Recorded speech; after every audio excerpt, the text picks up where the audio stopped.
le Seigneur qui nous donne encore ce temps ce matin pour que nous puissions véritablement nous approcher de lui. C'est toujours une grâce, un privilège d'avoir ce temps dans la présence du Seigneur. Alléluia. Que son nom soit béni, que toute la gloire lui revienne. Nous vous saluons, vous les amis qui nous suivent via les réseaux sociaux, partout dans le monde, vous êtes connectés pour partager ces moments ensemble avec nous. Nous bénissons Dieu que vous soyez là et nous vous prions de rester connectés pour partager ces temps ensemble avec nous. Que toute la gloire revienne à notre Dieu. Et sans plus tarder, j'aimerais nous inviter ce matin à tourner nos pages des Bibles dans le livre de Ecclésiaste. Nous allons lire à partir du chapitre 3e, chapitre 3. Nous lirons chapitre 3 à partir du premier verset.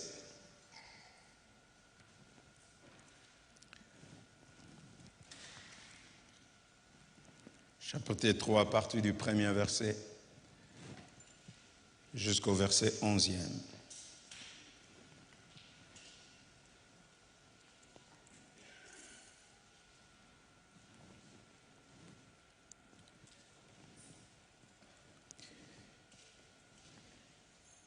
Lisons la parole de Dieu. Il y a un temps pour tout, il y a un temps pour toutes choses sous les cieux. Vous avez peut-être vos Bibles avec vous ou pas? Lisons ensemble. Il y a un temps pour tout, un temps pour toutes choses sous les cieux, un temps pour naître et un temps pour mourir, un temps pour planter et un temps pour arracher ce qui a été planté, un temps pour tuer et un temps pour guérir, un temps pour abattre et un temps pour bâtir, un temps pour pleurer et un temps pour rire, un temps pour se lamenter et un temps pour danser, un temps pour lancer des pierres et un temps pour ramasser des pierres, un temps pour embrasser et un temps pour s'éloigner des embrassements, un temps pour chercher et un temps pour perdre, un temps pour garder et un temps pour jeter, un temps pour déchirer et un temps pour coudre, un temps pour se taire et un temps pour parler, un temps pour aimer et un temps pour haïr, un temps pour la guerre et un temps pour la paix. Quel avantage celui qui travaille retire-t-il de sa peine? J'ai vu à quelle occupation Dieu soumet les fils de l'homme. Il fait toutes choses bonnes en son temps. Même il a mis dans le cœur la pensée de l'éternité. Bien que l'homme ne puisse pas saisir l'œuvre que Dieu fait, du commencement jusqu'à la fin. J'ai reconnu qu'il n'y a de bonheur pour eux que se réjouir à se donner du bien-être pendant leur vie. Amen. Merci, nous pouvons reprendre nos places.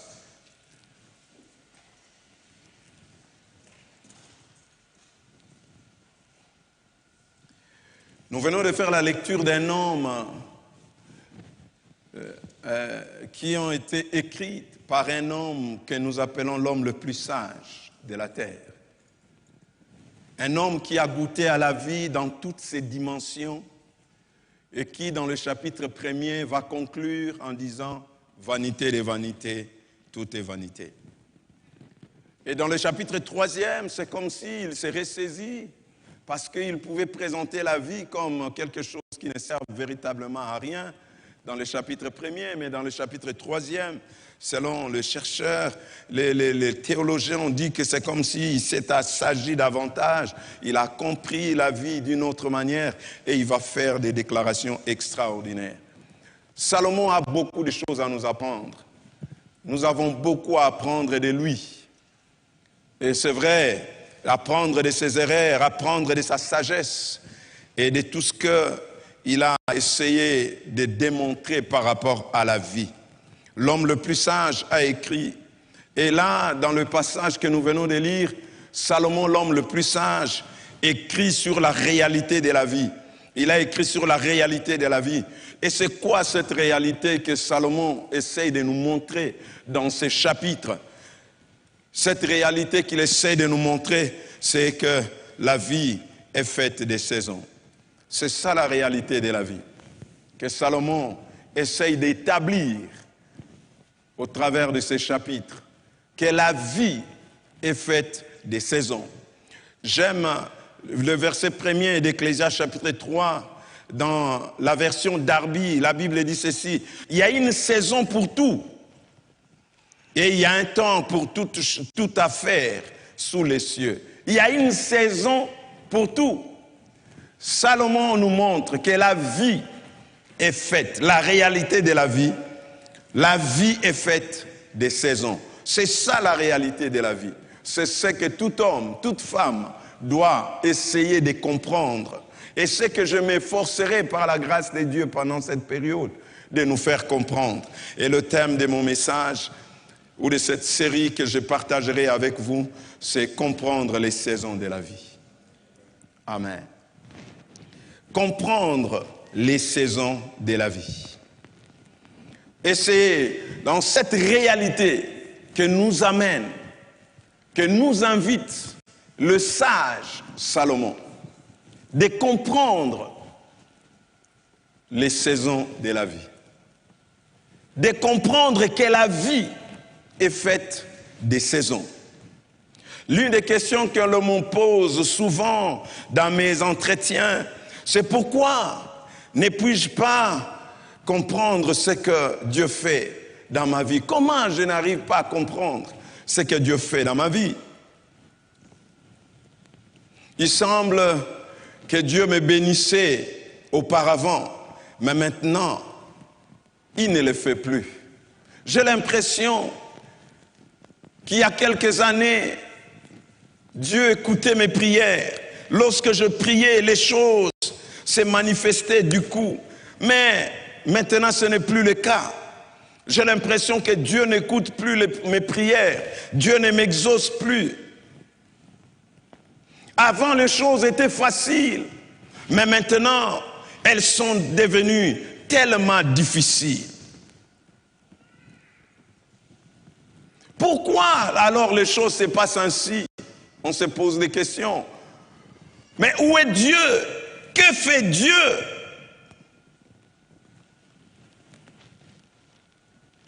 Et les gens veulent savoir, est-ce qu'il y a un secret? Est-ce qu'il y a un secret pour toutes ces choses? Est-ce qu'il y a une forme, une sorte de secret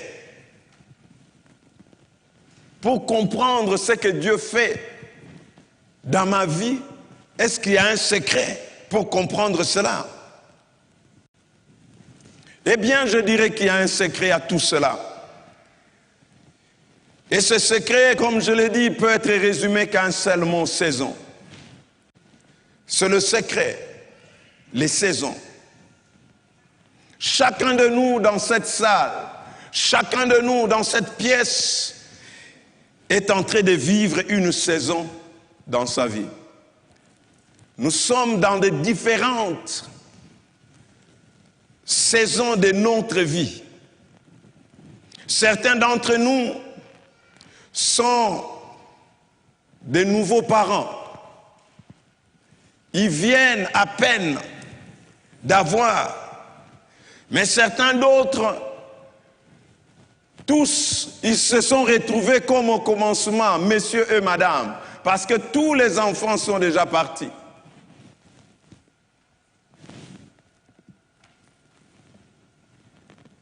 Certains d'entre vous sont en ce moment chercheurs d'emploi. Et d'autres viennent de commencer un nouveau emploi.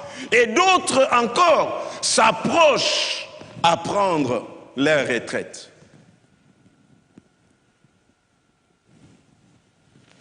Certains d'entre vous sont célibataires ce matin. Et d'autres sont nouvellement mariés. Comme il s'est passé vendredi pour Dalton et Merveille. Nouvellement mariés.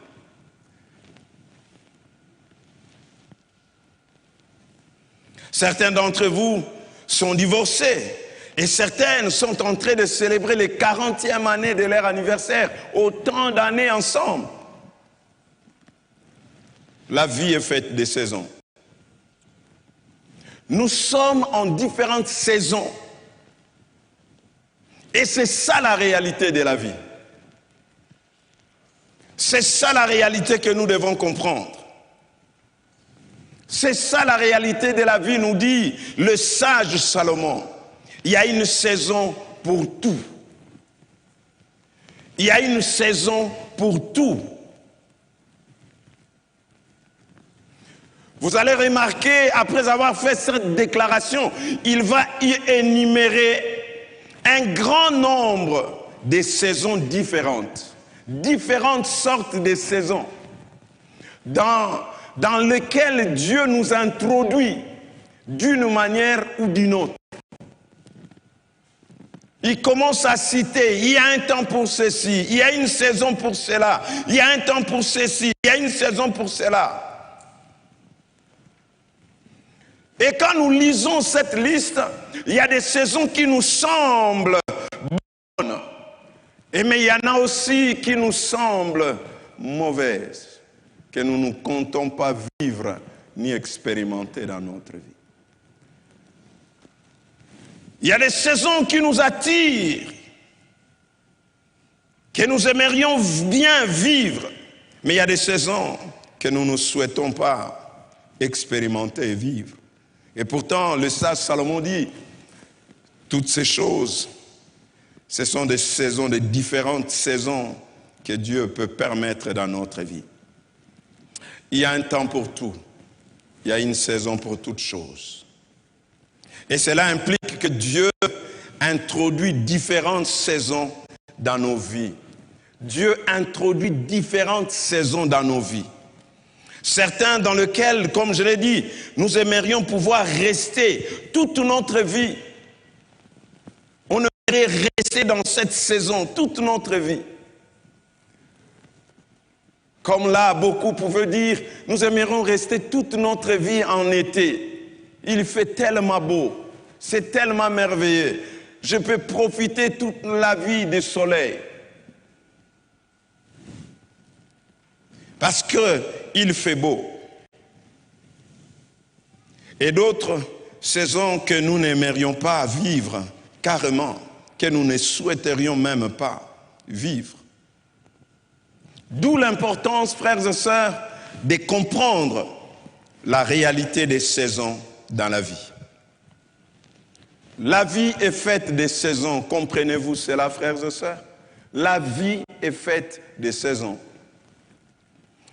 Il était difficile à un certain moment de ma vie de comprendre certaines choses par lesquelles j'ai passé, que je vivais, que je connaissais. Il était difficile de saisir où je pouvais me plaindre, me lamenter, me poser mille et une questions, jusqu'à ce que je me souviens un jour, l'apôtre Gabriel Veil a parlé sur l'intelligence des saisons. Et j'ai pu comprendre pourquoi certaines choses peuvent arriver dans la vie de quelqu'un. Comprendre les saisons. Comprendre les saisons, c'est l'intelligence spirituelle. Comprendre les saisons, c'est l'intelligence spirituelle. Au fait, c'est comprendre les différentes époques, les différents épisodes, les différentes périodes, phases de votre vie. C'est de comprendre les périodes, les phases, les époques par lesquelles Dieu vous fait passer dans votre vie.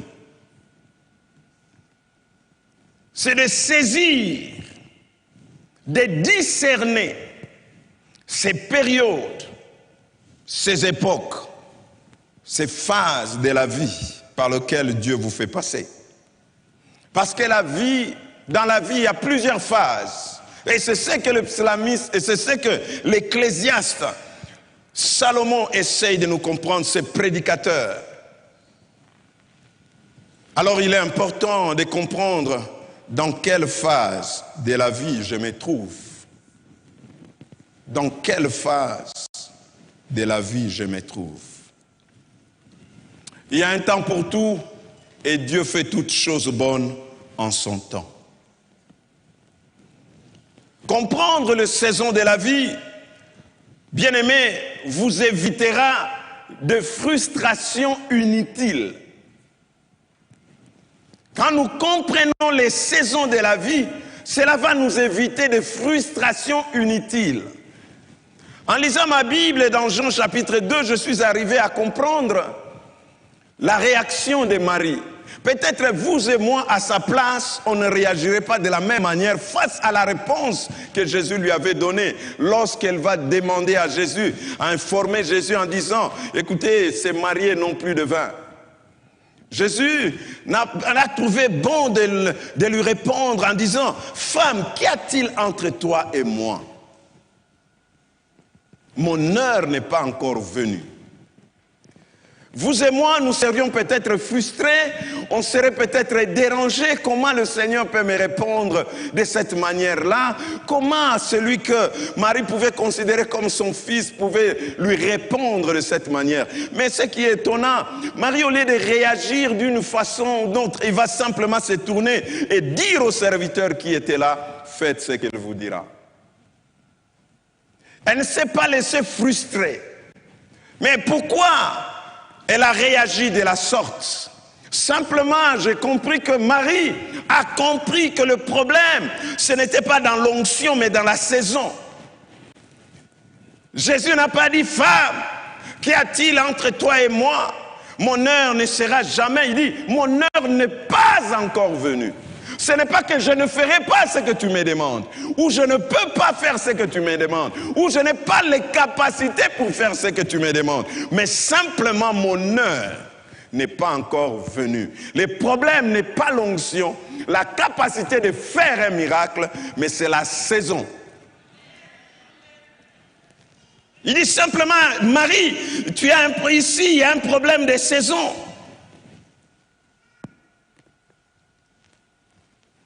C'est un problème de saison. Dans la vie, on se laisse frustrer simplement parce qu'on ne comprend pas les saisons. Et on est frustré parce que tel a vécu ceci, tel a eu ceci, tel a fait cela. On est frustré. Il y a la frustration inutile.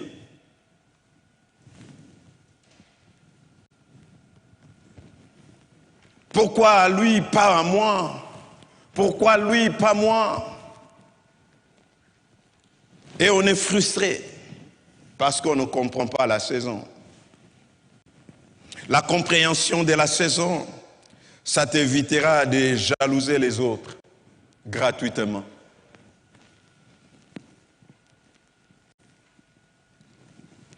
Ça t'évitera de jalouser les autres, d'être jaloux du succès de l'autre,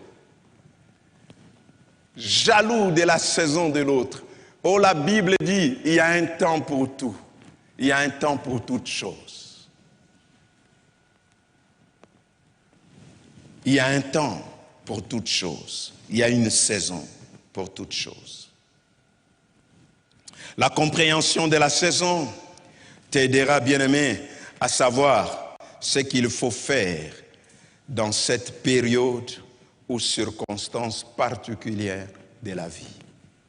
T'aidera à faire.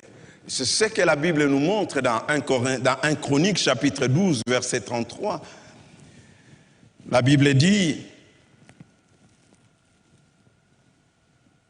des Isacharites, 200 chefs et tous leurs frères placés sous leur ordre, ils étaient capables de discerner les temps pour savoir ce que devait faire Israël. Les fils d'Issachar, c'était une tribu spéciale qui avait comme mission, comme tâche de discerner à quel temps nous sommes et comment nous devons réagir dans ces temps. C'était ça, leur spécialité. Ils avaient l'intelligence des saisons pour savoir à quel temps nous sommes et comment faut-il réagir? Comment faut-il agir dans ces temps-ci? La nouvelle version des Français courants dit cela. Il dit de la tribu d'Issachar, 200 officiers avec ceux qui étaient sous leurs ordres, des hommes sachant tous discerner quand et comment les Israélites devaient agir. Quand et comment ils devaient agir. Leur rôle, c'était de comprendre les saisons, de comprendre quand et comment ils doivent réagir, comment ils doivent agir. Parce que vous ne pouvez pas, dans la saison des célibats, commencer à vivre et à agir comme un marié. C'est en dehors du saison. Et pourtant, c'est ce que beaucoup font. Ils sont célibataires, mais ils veulent vivre comme des mariés. Mais vous êtes en dehors de saison. Vous êtes célibataire, mais vous voulez les avantages des mariés.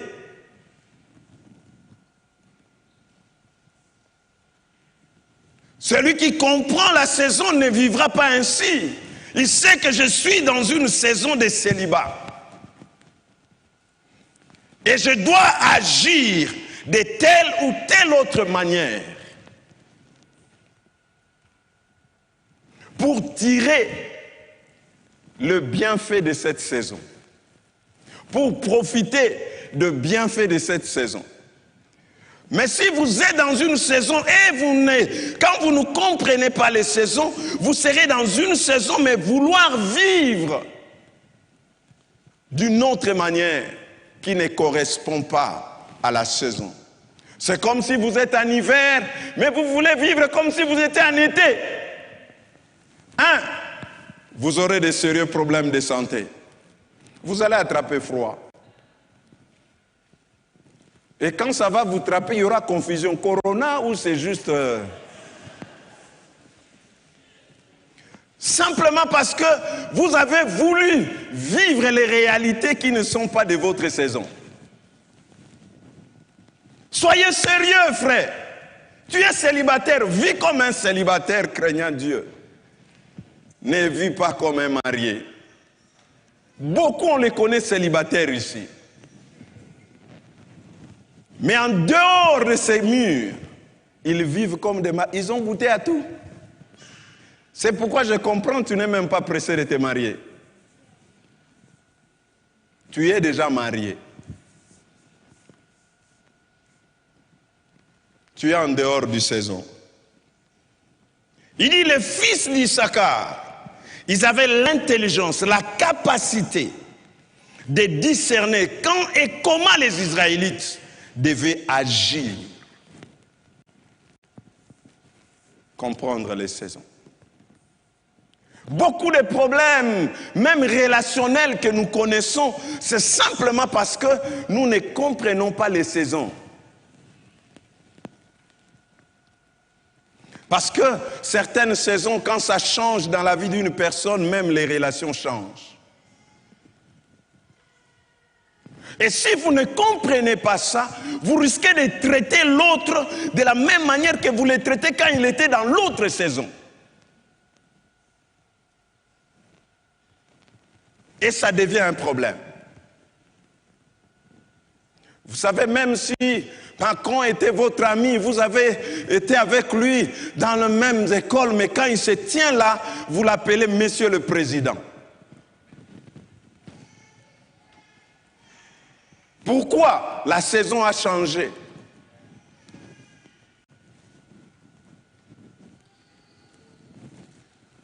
Les fils d'Issachar étaient là. Sinon, vous aurez des problèmes et vous connaîtrez des difficultés. Des fois, le problème que nous connaissons dans la vie, c'est parce que nous faisons certaines choses en dehors de la saison. Comprendre les saisons. Écoutez ce que Daniel chapitre 9, versets 2 à 3 nous dit. Dans la nouvelle version de Louis II, La Bible dit ceci: la première année de son règne, moi, Daniel, j'ai compris par les livres qu'il devait s'accomplir 70 ans pour les ruines de Jérusalem. D'après le nombre des années dont l'Éternel avait parlé au peuple, au prophète Jérémie. Alors, Daniel, ce passage nous explique qu'au travers de la parole de Dieu, au travers des livres des prophètes, il a compris que le temps de l'accomplissement de la promesse, de la libération des enfants d'Israël, sous la domination des Babyloniens était arrivé. Les 70 ans d'esclavagisme, de la servitude étaient arrivés à la fin.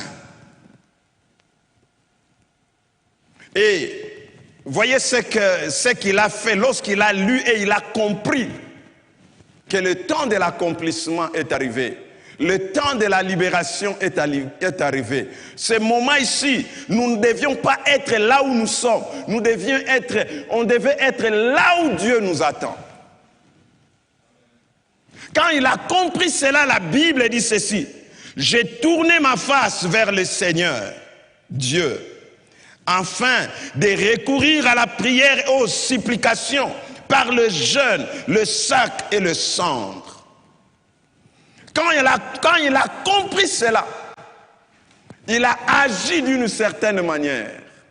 Parce qu'il savait que ce n'était plus la saison de rester esclave, c'était la saison de devenir libre, de jouir d'une forme de liberté. Ce n'était plus le moment pour nous de rester sous la domination des Babyloniens. Le peuple devait connaître cette libération. Quand il a compris cela, cette compréhension a conditionné son comportement, son attitude. Quand vous comprenez les saisons, vous agirez d'une manière. La compréhension de la saison vous aidera à savoir comment agir à un moment donné de la vie. Comment agir à ce temps-ci? Comment je dois me comporter pendant ce moment? Quand vous comprenez dans quelle phase, dans quelle période, époque de la vie Dieu est en train de vous faire passer, alors vous comprendrez et vous saurez comment je dois agir, comment je dois me comporter dans la vie.